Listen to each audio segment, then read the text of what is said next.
Você vai assistir agora a mais um programa produzido pela Universidade Corporativa Banco do Brasil. Participe e bom treinamento.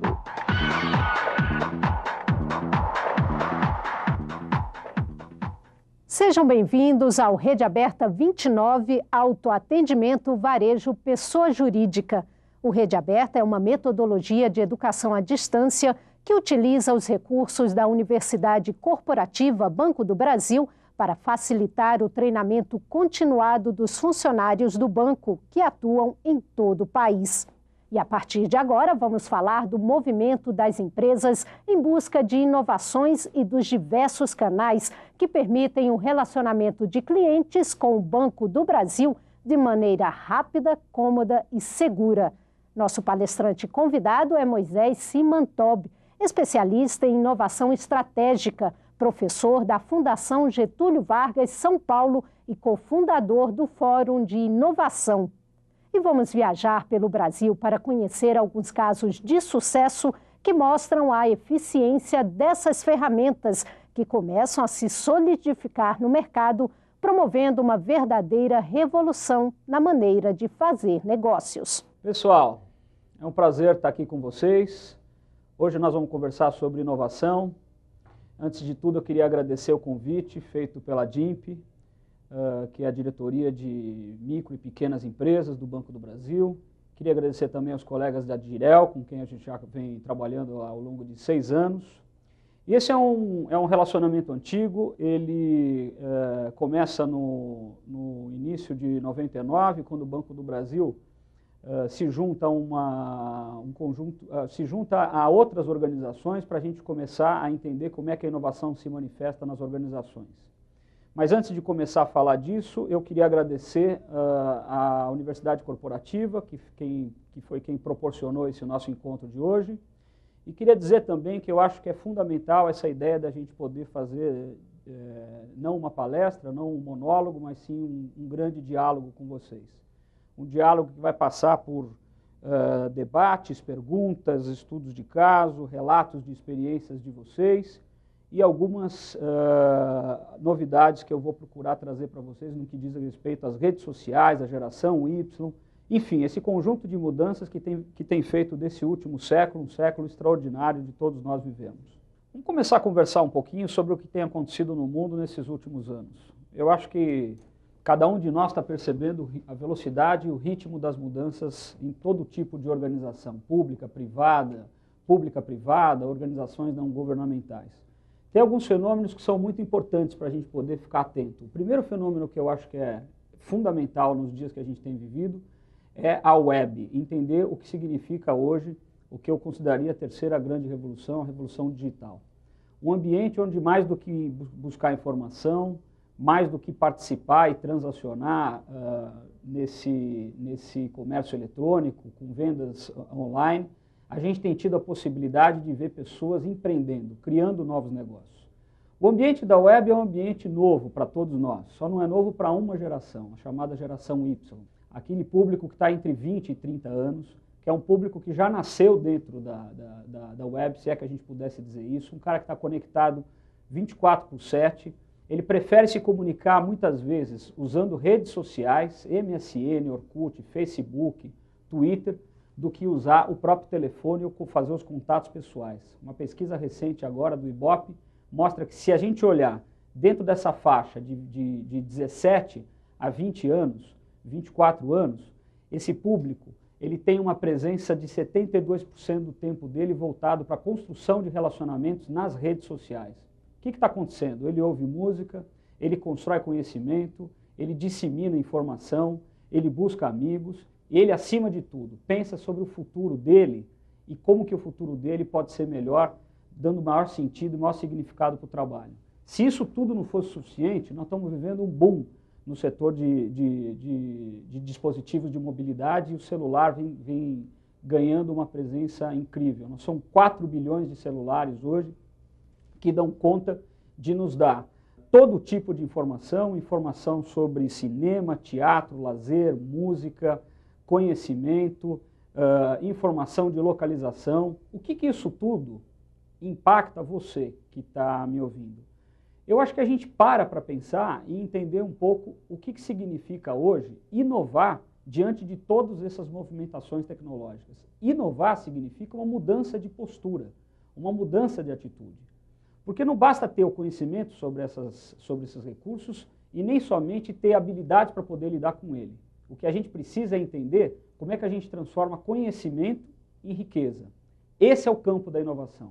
E eu não estou falando de grandes mudanças tecnológicas, eu não estou falando de fazer grandes revoluções. O que eu estou falando é que o seu trabalho pode sofrer pequenas mudanças no atendimento, no processo, no relacionamento, na forma de adequar a sua linguagem com o seu público, que no caso são os pequenos, são os micro e pequenos empresários. Esses caras muitas vezes, quando vão para a agência bancária, eles estão procurando ajuda, inclusive para saber como é que ele pode deixar de ir na agência. E isso é importante para o Banco do Brasil, porque isso reduz custo, isso otimiza as plataformas de tecnologia do banco. Isso cria um hábito para esses novos consumidores para poder se relacionar com plataformas que o Banco do Brasil já disponibiliza, né, como atendimento online, como uso da internet e etc. Então veja, o que está acontecendo? Se a gente conseguir ter condição de capturar todas as mudanças e o ritmo dessas mudanças e transformar isso em ações práticas, porque a inovação não é teoria. Eu tenho um amigo que diz que não adianta a gente ler livro de relaxamento para conseguir relaxar. Ao contrário, nós vamos ficando mais nervosos. Inovação é a mesma coisa. A gente não adianta ler livro de inovação para achar como é que a gente precisa inovar. Inovação é qualquer mudança que você gera na sistemática do seu trabalho. E isso começa, sobretudo, por você. Não espere um memorando, não espere um programa, não espere o ano da inovação. Comece a mudar, entendendo, sobretudo, o meio ambiente externo. E eu vou dizer um negócio para vocês. Eu acho que a gente está lendo muito mal o ambiente externo.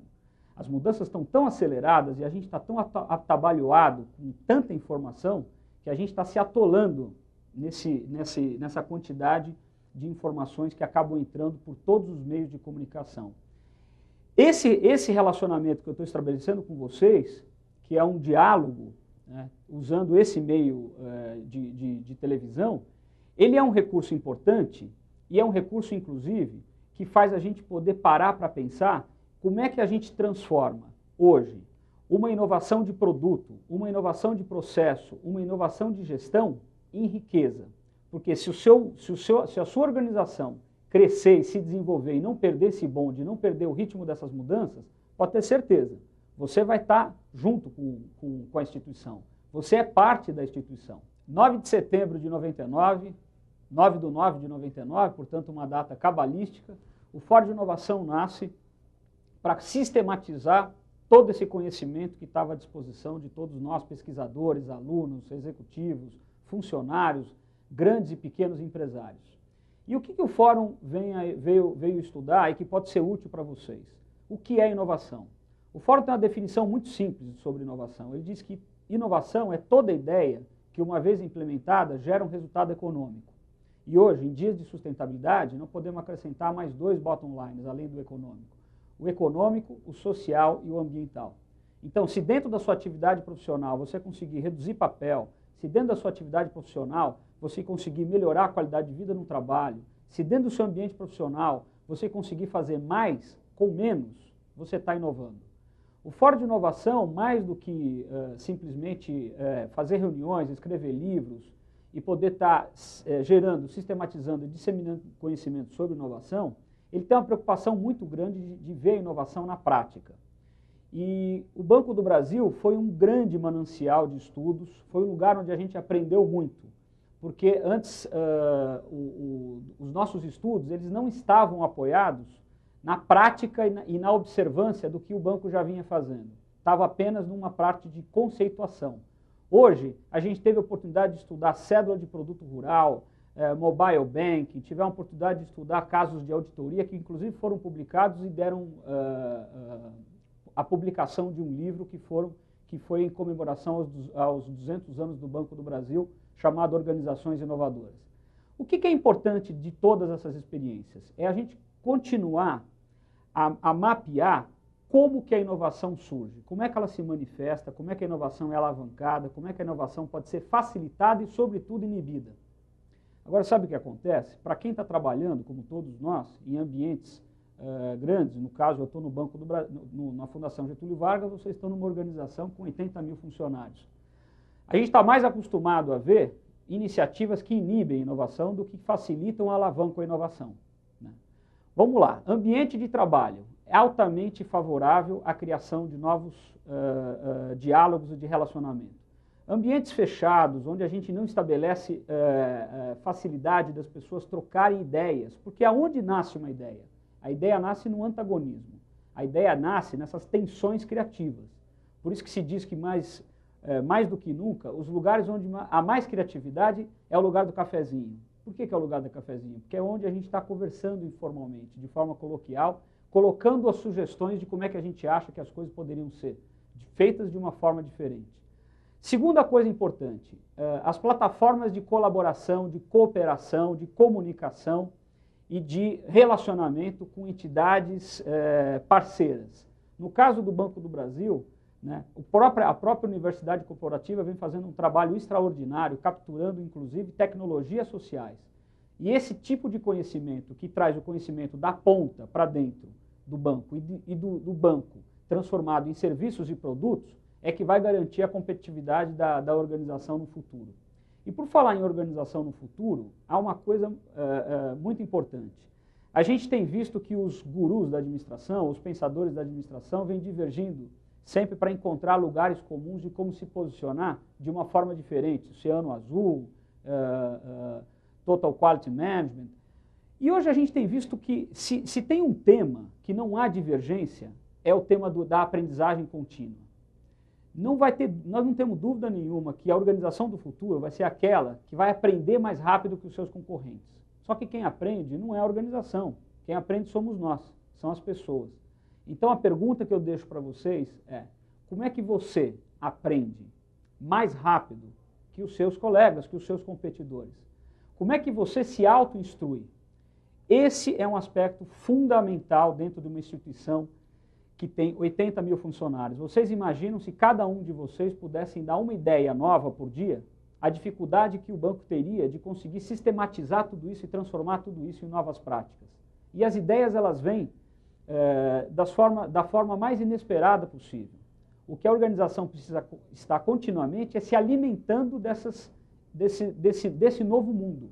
E esse novo mundo acontece muito mais fora das fronteiras da organização do que dentro delas. Para isso, a gente precisa acreditar na inteligência coletiva. Há um livro muito interessante que foi publicado ano passado, que se chama Nós Somos Mais Inteligentes do que Eu. Eu tenho esse livro aqui, inclusive, para mostrar para vocês.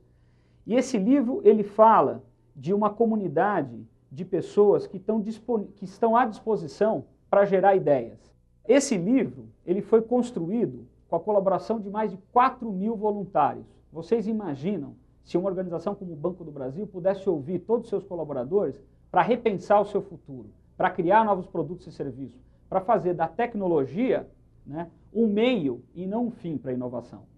Isso é importante porque, quando você pega, por exemplo, o caso da Starbucks no mundo, a Starbucks conseguiu fazer uma rede de colaboração de todos os seus clientes, onde eles dão ideia sobre o copo, eles dão ideia sobre o serviço, eles dão ideia sobre o tempo, eles dão ideia sobre novos tipos de café, eles dão ideia sobre a mesa, sobre a iluminação, eles dizem como é que a empresa pode reduzir seus custos, né, com iluminação natural ao invés de iluminação artificial. Foram 70 mil ideias implementadas, sabe como? Única e exclusivamente criando um site chamado My Starbucks, onde um cidadão comum como eu e você dávamos uma ideia, essa ideia era votada por nós mesmos, e uma vez votada, a ideia era implementada. E sabe quem dizia se a implementação tinha sido bem sucedida ou mal sucedida? Não eram os professores da Fundação Getúlio Vargas, eram os próprios clientes que eram usuários dos seus produtos. É isso que nós precisamos aprender a fazer. Nós precisamos aprender a trazer as vozes externas para dentro do ambiente da organização, acreditando que essas pessoas que estão lá, aposentados, pais de família que estão com tempo disponível, donas de casa, que elas que são usuárias desses produtos, elas podem interferir na maneira como cada um de nós produz conhecimento dentro da organização. E esse é um fato novo. Todas as organizações estão aprendendo a aprender dentro desse novo modelo de trabalho. Se a gente observar hoje as fontes de inovação das organizações, a professora Linda Sanford fez um estudo muito interessante. Ela mostra que as fontes de inovação mais importantes são aquelas que vêm dos clientes, dos fornecedores, dos parceiros, dos institutos de pesquisa, das consultorias, das universidades, ou seja, há pouco eu estava falando da importância da gente sistematizar conhecimento dentro da organização. E eu acho que o Banco do Brasil é uma referência nisso. A área de inteligência competitiva do banco eu sempre uso como um estudo de caso. Eu acho que o banco vem fazendo um trabalho extraordinário na área de gestão do conhecimento. A minha provocação é como é que a gente consegue trabalhar agora numa segunda onda. Essa segunda onda é aproveitar todo o conhecimento que está vindo de fora, né? Vamos ver um exemplo disso. A IBM tem feito um trabalho extraordinário. A IBM é uma organização que hoje está fomentando a criação de blogs internos. O que significa isso? Ela está estimulando os seus colaboradores a ajudar a pensar o futuro. Mas não é em fóruns de planejamento estratégico. Ela está estimulando essas pessoas a se encontrarem. Ela está estimulando essas pessoas a alimentarem comunidades em redes sociais. Então eu acho que aí há um movimento importante, porque quando a gente fala de mudança, parece que nós estamos na arquibancada, parece que a gente está assistindo um filme, parece que essa mudança não tem nada a ver com a gente. Ela tem tudo a ver. É você que está atendendo o consumidor, é você que está atendendo o cliente. Então você faz a diferença. O Gandhi tinha uma frase que marcou a todos nós, que dizia que a gente tem que ser a mudança que a gente quer ver no mundo. Então a pergunta que você tem que se fazer, segunda-feira de manhã, terça de manhã, é: qual é a mudança que eu vou fazer hoje na minha organização? E às vezes tem que encarar alguns desafios. A gente que trabalha com inovação diz o seguinte: inovação não pede permissão, às vezes pede desculpa. Então tem que correr risco. Quando você estuda a vida deles inovadores, né, a Apple é citada, a Microsoft é citada, Google e tantas outras empresas, esses líderes inovadores, eles tomam um pouco mais de risco do que a média de outros líderes. Eles não se conformam em fazer mais do mesmo. Eles não acreditam que fazendo as mesmas coisas vão conseguir resultados diferentes. Então veja, se isso é verdade, que a inovação depende do esforço individual e coletivo das pessoas, o que alguém que trabalha com inovação dentro de uma organização precisa fazer? Ele precisa ter as condições necessárias para poder a inovação ser facilitada. Que condições são essas? Eu citei antes o ambiente de trabalho. Posso até mostrar uma foto para vocês de como é que a 3M, que é uma empresa secular, né, tem a inovação no seu DNA, na cultura, trabalha inovação. O que essa foto mostra para a gente? Olha as pessoas, como elas não estão nem um pouco preocupadas com a hierarquia funcional. A hierarquia que prevalece nesses ambientes é a hierarquia intelectual. A colaboração, ela está apoiada no fato de que cada um tem um poder e uma capacidade imaginativa para poder chegar numa solução. E quando essa solução ela é bem sucedida, quem é reconhecido não é o gênio solitário, não é o indivíduo, é o time. Então a gente tem visto que as organizações inovadoras são aquelas que provocam times para poder gerar uma mudança.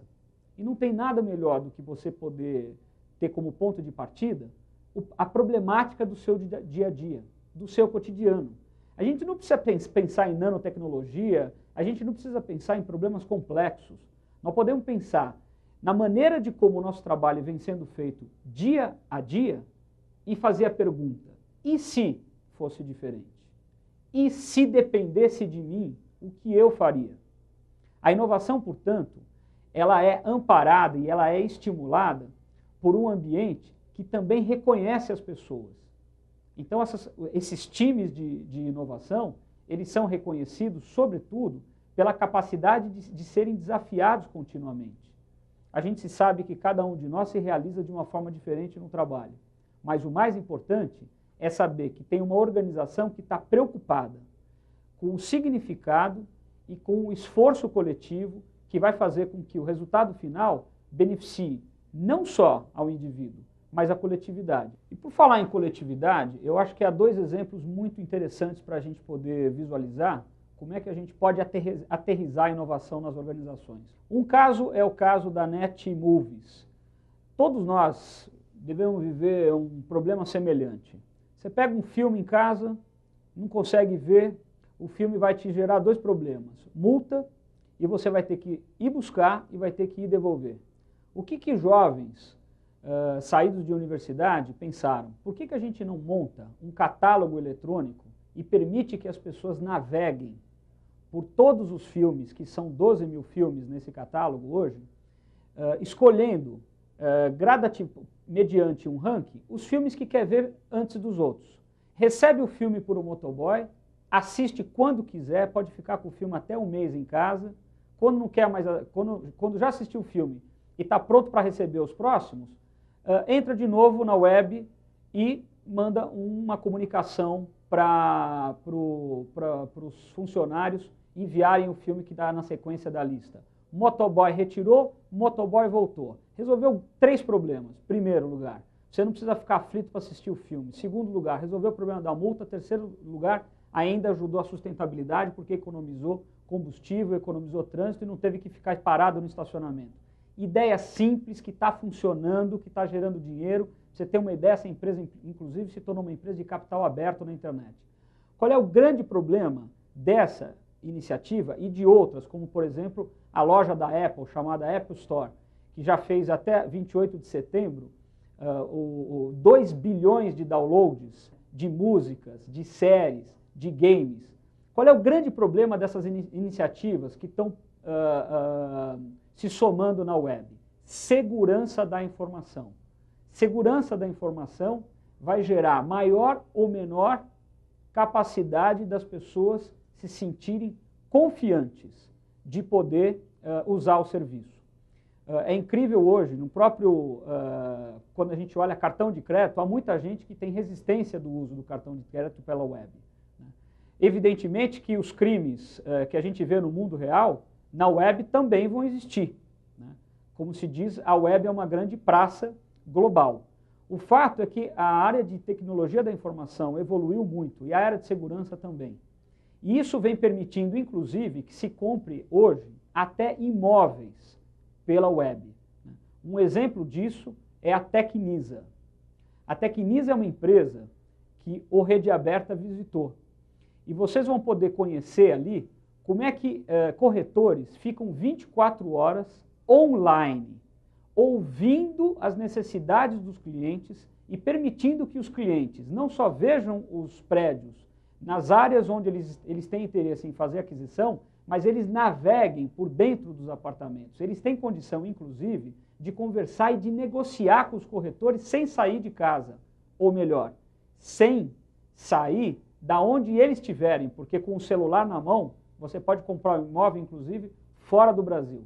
Essa é uma empresa que soube usar de forma bastante proativa todas as redes sociais. Eles estão no Facebook, eles têm o Twitter, eles têm o blog interno, ou seja, eu posso falar porque sou inclusive cliente da Tecnisa. E eles têm um cuidado com o relacionamento, porque eles sabem que o que eles estão fazendo não é simplesmente entregar um produto. Eles estão criando e são construtores de relações. Eu acho que a Tecnisa é um bom exemplo para nos mostrar como é que a gente pode aproveitar toda essa mudança e esses fenômenos sociais que fazem parte do nosso cotidiano para trazer para o dia a dia e transformar em riqueza para a organização. Uma organização que vem crescendo muito e que vem criando diferenciais em relação aos seus concorrentes.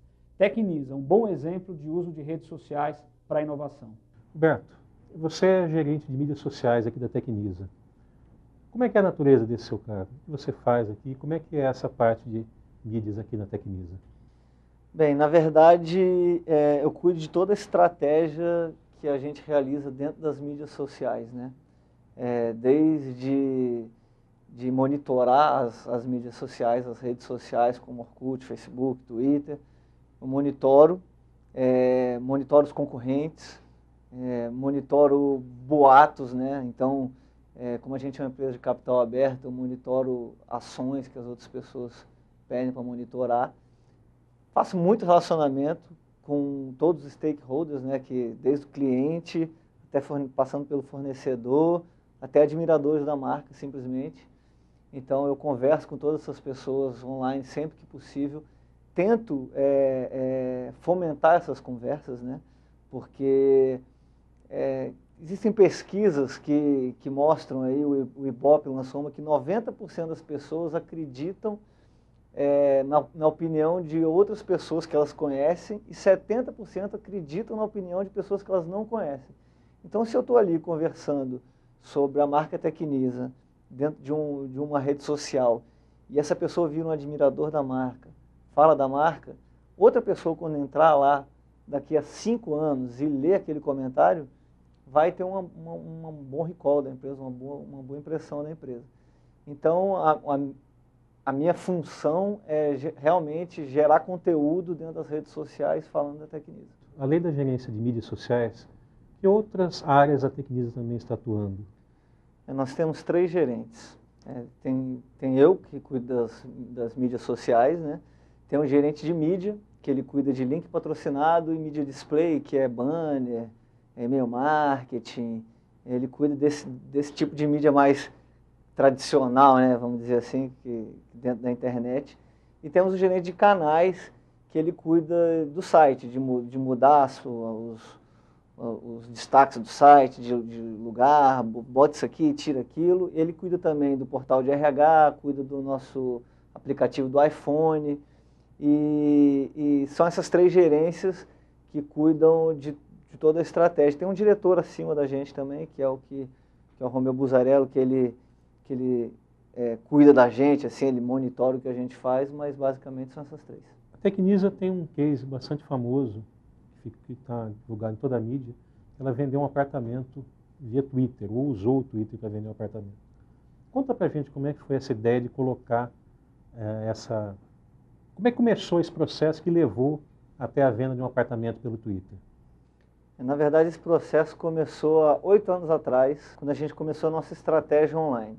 Todo mundo pergunta, vocês venderam um apartamento no Twitter? Como é que foi? Todo mundo pensa que a gente nunca fez nada, chegou, botou um anúncio no Twitter e vendeu. Então, a gente já tem uma estratégia desde 2001, que é uma estratégia focada no cliente, quando a gente dá o cliente, ele mudou, né? Ele vem mudando com o decorrer do tempo, e ele é um cliente que é multicanal, então a gente oferece multicanais para ele interagir. Então, no nosso site a gente tem e-mail, a gente tem vídeo atendimento, a gente liga para a pessoa, a gente tem chat, a gente tem uma câmera que fica para ele poder olhar a Tecnisa, tem todas as redes sociais. Então, quando a gente abriu nossa conta no Twitter, as pessoas começaram a seguir porque elas já estavam acostumadas a ver a Tecnisa em diversos canais, YouTube, né, Orkut, Facebook. E a gente conseguiu um número, em algum tempo, depois a gente chegou a quase 400 seguidores. Foi aí que eu falei, 400 seguidores, boa parte desses seguidores, com certeza estão no momento de compra. Eles estão seguindo a Tecnisa porque eles estão buscando um apartamento. Então a gente resolveu fazer uma promoção, onde a gente, exclusiva, né, para os canais sociais ali, principalmente para o Twitter, exclusivo para o Twitter, onde a gente anunciava, se você comprar um desses apartamentos aqui que a gente está anunciando por esse canal, você vai ganhar R$2.000 em vale compras. E, na verdade, uma pessoa que estava no momento de compra, seguia a gente no Twitter, entrou ali, achou um apartamento que ela queria e foi conversar, se cadastrou, recebeu o contato do corretor, aí começou a conversa lá com o corretor. O Twitter só foi esse canal de levar a pessoa até o corretor, porque, diferentemente do e-commerce, o nosso carrinho de compras, né, que a pessoa vai lá, é o corretor. Então o cara clica no botão como se ele estivesse botando no carrinho para a gente, ele vai lá e fala com o corretor. Ou seja, vocês têm um corretor online? A gente tem 40 corretores online que atendem das 7 da manhã à meia-noite. Então, obviamente não ficam os 40 ao mesmo tempo lá, né, eles se revezam, mas são 40 corretores exclusivos para atender as pessoas que vêm do site. Então aí acabou gerando essa venda dessa forma, né? Foi como um canal de mídia. Você falou sobre um novo consumidor. Quem é esse novo consumidor? Pois é, Alexandre, ele é um consumidor que ele busca a informação. Antigamente, toda a informação era passada para você de cima para baixo, né? E hoje em dia, com os mecanismos de busca, esse consumidor, ele quer alguma coisa, ele vai se informar. Então, assim, muitas vezes, o consumidor chega numa loja para comprar um produto, ele conhece mais o produto que o vendedor da loja. Por quê? Porque ele quer comprar um produto. Então, ele vai lá, eu quero comprar uma TV de LCD. Ele entra lá na internet, ele pesquisa onde está vendendo mais barato, o que é Full HD, o que é saída HDMI, quantas linhas tem de resolução, ele sabe tudo. E o vendedor, por sua vez, ele tem que vender um monte de produto. Então, ele chega lá muito bem informado. Então, ele é um consumidor muito bem informado, que busca informação sobre o produto que ele vai comprar. Então, ele também é um consumidor que conversa em diversas plataformas. Então, ele tem lá, ele está nas redes sociais, ele usa a internet, mas ao mesmo tempo que ele pesquisou na internet, ele quer ir na loja para ter o atendimento do vendedor. Então, ele é um consumidor multiplataforma, que a gente chama, né? É um consumidor centauro, né, que a gente chama, que ele pode querer aquilo, tá na loja, como ele pode querer a internet. Então, assim, eu vejo que as empresas, hoje em dia, elas têm muito mais a ajudar o consumidor a comprar do que vender para ele, né? E o que é importante para as empresas também, como que esse consumidor pesquisa tudo, é muito importante que as empresas sejam encontradas por esse consumidor, e não que elas encontrem o consumidor. Antigamente era onde está o meu público-alvo. Hoje em dia não, é onde está a minha empresa, onde está a empresa, como eu faço para ser achado por esse consumidor. Porque quando eu quero comprar uma TV de plasma, de LCD, eu vou lá no Google ou em qualquer outro buscador e digito lá, televisão de LCD, tantas polegadas. Se a minha loja não aparecer, com certeza esse consumidor não vai até a minha loja. Então, a grande verdade é essa, esse novo consumidor bem informado, você precisa ser encontrado por ele. Que é o que a gente chama de encontrabilidade, né? Você precisa ter encontrabilidade na internet. E você consegue isso com as redes sociais, botando conteúdo, utilizando a internet de uma forma estratégica e não simplesmente usar o site como um cartão de visita. Roberto, você comentou sobre as redes sociais, o Twitter como canais de negócio. Qual é a vantagem, tanto para a empresa quanto para o cliente, da utilização dessas redes, desses canais? Alexandre, são muitas, né? Eu posso citar algumas, assim, como a questão do Twitter, do cliente seguir a empresa, já é uma coisa permissiva. O cliente já falou que quer receber informações daquela empresa, ele está seguindo. Então a empresa está livre para falar sobre ela mesmo sem ser aquela coisa invasiva, porque é uma opção do cliente. Para a empresa, também a outra vantagem é que o Twitter é de graça, é uma ferramenta de graça, você só precisa botar uma pessoa ali, né, que coloque promoções, que fale sobre seus produtos. Outra questão é que o Twitter é muito instantâneo. Então, você pode colocar ali uma promoção que as pessoas estão te seguindo e elas já veem aquela promoção de primeira mão. Para o cliente, isso é maravilhoso. Então, você vê empresas como a Dell, como companhias aéreas que falam, está começando uma promoção de passagem aérea de São Paulo para Salvador. Então, ali, as pessoas que estão ali seguindo aquela empresa vão ser as primeiras a ser informadas sobre a promoção. Outra vantagem legal do Twitter é que você consegue linkar, você consegue botar link, é tudo muito pequeno, muito curto, então a possibilidade de erro, de você precisar elaborar um grande texto, não, você elabora 140 caracteres ali, não precisa passar por muita revisão, você já encaminha a pessoa para o site e ela vai e aproveita a promoção.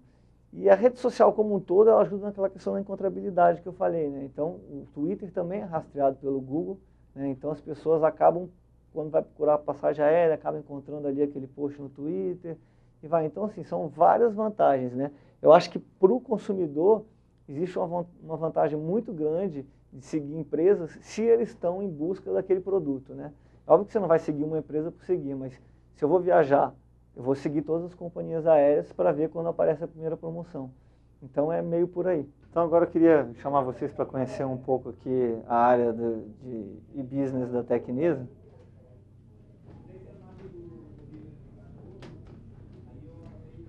Ali na frente, aqui é dividido o pessoal aqui todo do marketing, né? E aqui temos o Denilson, que ele é o gerente de business, que cuida de todos os canais que a gente usa na internet. E aqui ele é o Paulo Schiavon, que cuida da mídia, é o gerente de mídia, conforme eu havia dito antes. E ali, aquela mesa vazia é minha. Como você pode ver, todo mundo aqui usa 2 monitores. Todo mundo usa 2 monitores para a gente poder ver 2 coisas ao mesmo tempo. Então aqui no meu, por exemplo, é um painel que eu monitoro o Twitter através dele. E no outro fica o blog, onde eu vejo se tem algum comentário novo, se alguma pessoa falou alguma coisa, para poder responder o quanto antes. No Twitter a gente procura responder em menos de 1 hora. E o blog, dependendo do contato, a gente se compromete em responder em 48 horas, qualquer comentário. Bom, então isso aqui é um painel do Twitter que chama TweetDeck. É um painel também grátis, você faz o download grátis na internet. E nele você consegue organizar o Twitter em colunas, né? Então, aqui, por exemplo, eu tenho a coluna dos relevantes, que são as pessoas que eu acredito que falam coisas que realmente me interessam. Então eu separo eles numa coluna especial para não perder o que eles escrevem, né? Aí tem quando falam da empresa, quando falam de mim, tem uma busca aqui da Tecnisa, tem a busca do Romeu, né, que tá fora do ar, mas tem. Então, você consegue botar até 40 buscas, se eu não me engano, de assuntos que te interessam, e eles ficam organizados por colunas. Então, sempre que mencionarem alguma coisa no Twitter, que tem aquele assunto que você está fazendo busca, ele aparece ali organizado de forma simples e fácil de você ver. Todos esses exemplos que eu dei, que são exemplos externos, são importantes para nos fazer pensar e, sobretudo, para a gente poder aprender com os outros. Mas o próprio Banco do Brasil tem iniciativas que são valiosas. Uma delas é o autoatendimento, do qual, inclusive, eu sou usuário, como pequeno empresário e como correntista na pessoa física. Eu acho que o autoatendimento, ele gera, na verdade, a possibilidade de fazer uma mudança na administração do tempo das pessoas. Eu acho que você, que é micro e pequeno empresário, sabe o quanto de tempo a gente perde hoje se deslocando nas cidades, nas grandes capitais do Brasil. E eu acho que a gente não tem uma boa notícia. As grandes capitais vão piorar muito o trânsito, porque a frota tem aumentado, o planejamento urbano ele está realmente falho, e a gente não está vendo capacidade de fazer com que as pessoas exerçam outra forma de fazer com que o seu tempo seja melhor gerenciado, a não ser usando a tecnologia da informação. Então eu acho que a gente está vivendo exatamente uma fase de transição, uma transição onde a gente vai começar a aproveitar melhor todos os recursos que as organizações nos oferecem, internet, telefone, call center, relacionamento com os nossos gerentes. Tudo isso vai criar um novo hábito e uma nova maneira da gente construir negócios. E essa maneira passa pela capacidade de estabelecer confiança nesses veículos. Só tem um jeito da gente aprender a andar de bicicleta, andando. Só tem um jeito de começar a operar a gestão financeira de uma empresa pela web, usando.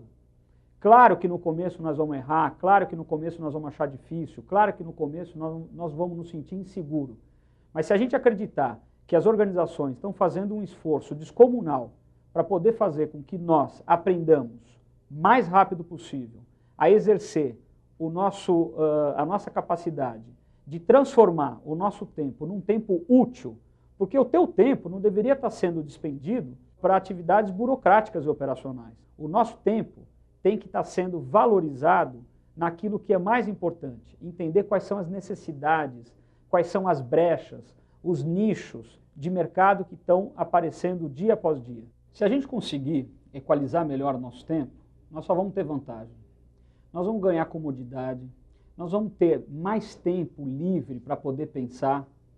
Pasmem, mas hoje a matéria-prima em escassez é tempo livre. É por isso que a gente não consegue enxergar oportunidades de negócio, é por isso que a gente não consegue ouvir direito o que o cliente está precisando. Porque a gente não tem tempo livre para poder escutar todas as demandas que a sociedade nos está trazendo. E isso é inovação. Inovação é sociedade e mercado, não é só ciência e tecnologia. Isso é importante porque a gente vai dando condições dos consumidores, os microempresários, pequenos empresários, você que está trabalhando numa instituição onde a tecnologia é importante, todos nós precisamos fazer um esforço para dar mais segurança nessas tecnologias. Nós somos uma geração de transição. Nós não somos nem a geração, né? Nós somos uma geração que está próximo, ou já ouviu falar ainda, do bonde, que vivenciou o vinil, mas nós estamos próximo dessa geração de 20 a 30 anos, que já está digitalizada na forma de pensar e na forma de se relacionar. É esse exercício de mudança de postura e de atitude que as organizações estão esperando de cada um de nós. Há muitos exemplos de pequenos e microempresários que estão, de fato, fazendo mudança no seu cotidiano para melhor administrar o seu tempo, mediante todas as tecnologias da informação que o Banco do Brasil disponibiliza. Um deles é a Habitacom, uma empresa que o Rede Aberta visitou aqui em São Paulo. André, como é o relacionamento da Habitacom com o Banco do Brasil? Excelente. A Habitacom ela tem uma parceria muito grande com o Banco do Brasil. Nós usufruímos de vários produtos oferecidos pelo banco, desde o gerenciador financeiro, folha de pagamento, desconto de cheque, CDCs, enfim, nós não temos nenhum tipo de problema e estamos muito satisfeitos. André, você falou que um dos produtos que a sua empresa utiliza é o gerenciador financeiro. Como vocês têm utilizado o gerenciador? Nossa, o gerenciador financeiro a gente usa para quase tudo aqui na empresa. Desde a nossa folha de pagamento, recolhimento de tributos, pagamentos de boletos, enfim, é quase tudo mesmo. E você sente necessidade de ir até a agência? Imagina, de forma nenhuma. Inclusive, o nosso boy aqui, ele vai na agência quando é alguma coisa muito específica, ou retirar algum documento que o nosso diretor precisa assinar e devolver. E raramente em casos específicos, mas a concentração maior fica por conta do gerenciador financeiro mesmo. André, essa utilização do gerenciador financeiro, como isso modificou a sua rotina de trabalho? Melhorou muito, Alexandre, porque imagina só, antigamente se gastava um tempo imenso, não só dentro das agências, com filas, às vezes queda de sistema, mas com trânsito, segurança. O que eu gastava anteriormente, um tempo muito grande, hoje, em questão de minutos, eu consigo pagar uma quantidade enorme de contas, consigo fazer minhas transferências se houver necessidade. Enfim, para a empresa, melhorou assim, eu diria, em 100%. E o principal disso tudo é que eu não preciso sair da minha mesa de trabalho. Você falou da folha de pagamento também, que vocês fazem a folha de pagamento pelo gerenciador. Como é que é essa folha de pagamento? Como é que isso funciona para vocês? Nossa, o gerenciador financeiro com essa função foi assim um grande ganho para a Habitacom. Por quê?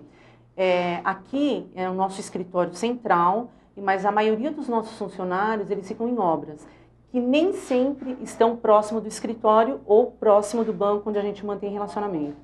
Com isso, eu consigo, através do gerenciador financeiro, abrir uma grande quantidade de contas em massa, eu mando para o meu gerente, ele vista, abre as contas, valida, me devolve, meu boy manda para os meus funcionários, me devolve aqui na agência, eu mando para os meus funcionários na obra, eles assinam, me devolvem e eu retorno para o banco. Ou seja, a facilidade e comodidade que isso nos proporciona é um ganho imenso. O que poderia ser uma coisa completamente burocrática, o gerenciador financeiro nos proporciona uma simplicidade total. Improvisação, liberdade e comunicação.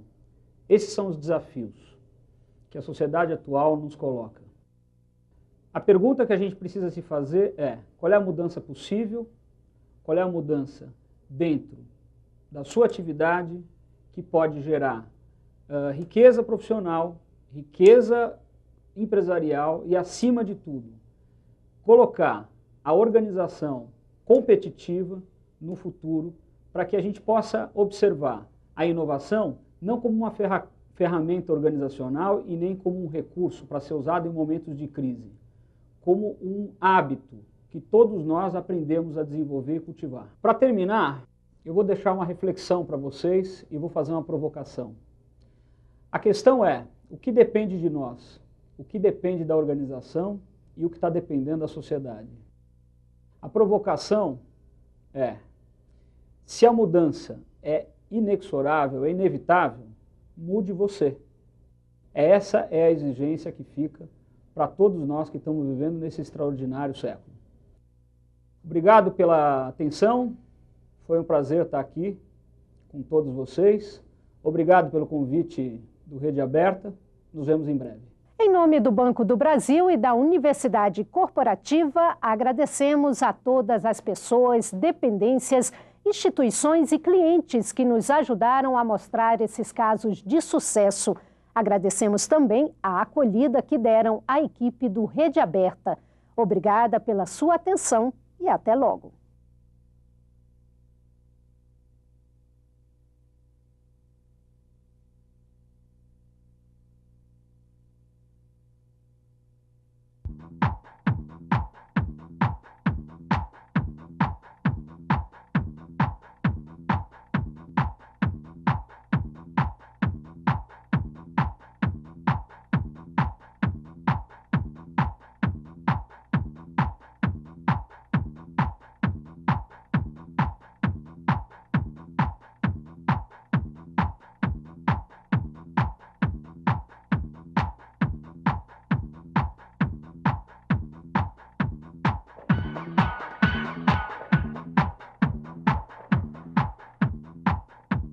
Você acabou de assistir a mais um programa produzido pela Universidade Corporativa Banco do Brasil.